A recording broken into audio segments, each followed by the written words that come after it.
Hello students, welcome to our channel. ఈరోజు ఈ వీడియోలో మనం 7th class maths chapter 10 algebraic expressions try this గురించి నేర్చుకుంటున్నాము. మీకు ఈ టెక్స్ట్ బుక్లో ఉన్న ఆల్ వీడియోస్ ఈ వీడియో లాస్ట్లో మీకు ప్లేలిస్ట్ డిస్ప్లే అవుతుంది, చెక్ చేసుకోవచ్చు. సో ట్రై దిస్ చూడండి. Classify the following expressions as a monomial, binomial or a trinomial. So ఇక్కడ ఇచ్చిన ఎక్స్ప్రెషన్స్ ఏది మోనోమియల్, ఏది బైనామియల్, ఏది ట్రైనామియల్ అనేది మనం రాసుకోవాలి. సో చూడండి, ఫస్ట్ సింగిల్ టర్మ్ ఉంటే అది మోనోమియల్ అవుతుంది. సో మోనోమియల్ అంటే single term. So only plus minus లేకుండా సింగిల్గా ఏదైతే ఉందో దానిని మనం మోనోమియల్ అంటాం. బై మీన్స్ టూ టర్మ్స్ ఉంటే దానిని మనము బైనామియల్ అంటాము. Next try means 3. So 3 terms ఉంటే దానిని మనము ట్రైనామియల్ అంటాము. మోర్ దెన్ 3 ఉంటే మల్టీనామియల్ అనొచ్చు. ఓకే, సో ఆర్ పాలినామియల్ అనొచ్చు.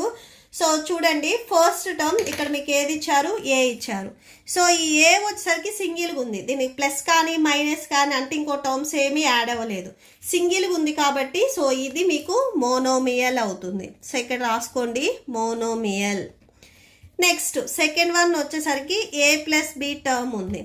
సో ఈ ఏ ప్లస్ బి చూడండి, ఇక్కడ 1 2 టర్మ్స్ ఉన్నాయి. 2 టర్మ్స్ ఉంటే అది బైనామియల్ అవుతుంది. సో ఇక్కడ రాసుకోండి, బైనామియల్. నెక్స్ట్ థర్డ్ వన్ వచ్చేసరికి ఏబి ప్లస్ ఏ ప్లస్ బి. సో ఇక్కడ మీరు అబ్జర్వ్ చేసినట్లే టోటల్గా 1 2 3. సో ఈ ప్లస్ వచ్చేసరికి మీకు టర్మ్స్ని డివైడ్ చేస్తుంది.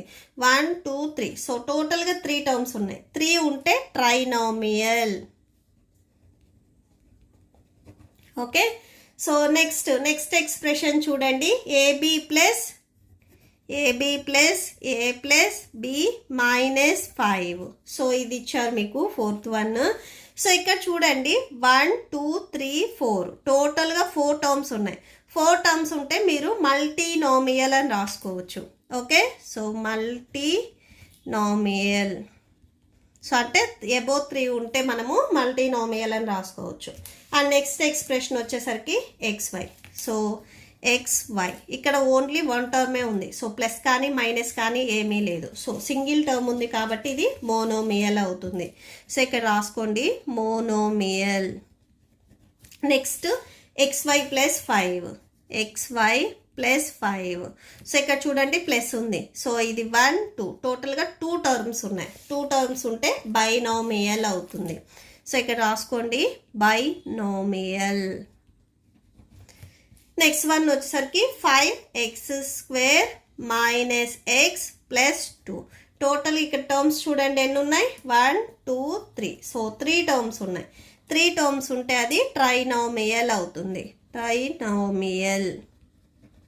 నెక్స్ట్ చూడండి, ఇది 4pq minus 3q plus 5p.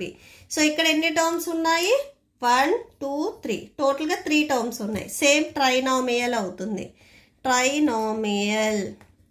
Next వచ్చేసరికి 7. సో ఈ 7 మీకు సింగిల్గా ఉంది. ఓకే, ఈ 7 వచ్చేసరికి సింగిల్ది కాబట్టి ఇది మోనోమియల్ అవుతుంది. అండ్ నెక్స్ట్ ఇక్కడ చూడండి 4m మైనస్ 7n ప్లస్ 10 ఉంది. సో ఇక్కడ మీకు టోటల్గా 1 2 3 టర్మ్స్ ఉన్నాయి కాబట్టి ట్రైనామియల్ అవుతుంది. And last one 4m plus 7 ఉంది. సో ఇక్కడ 1 2 టర్మ్స్ ఉన్నాయి కాబట్టి బైనామియల్ అవుతుంది. Okay, so that's it. ఈ ప్రాబ్లంతో మీకు ఈ వీడియో కంప్లీట్ అయింది. మీకు ఈ వీడియో నచ్చితే ప్లీజ్ లైక్ చేయండి, మీ ఫ్రెండ్స్కి షేర్ చేయండి అండ్ మన ఛానల్ని సబ్స్క్రైబ్ చేసుకోండి. Thank you and thanks for watching.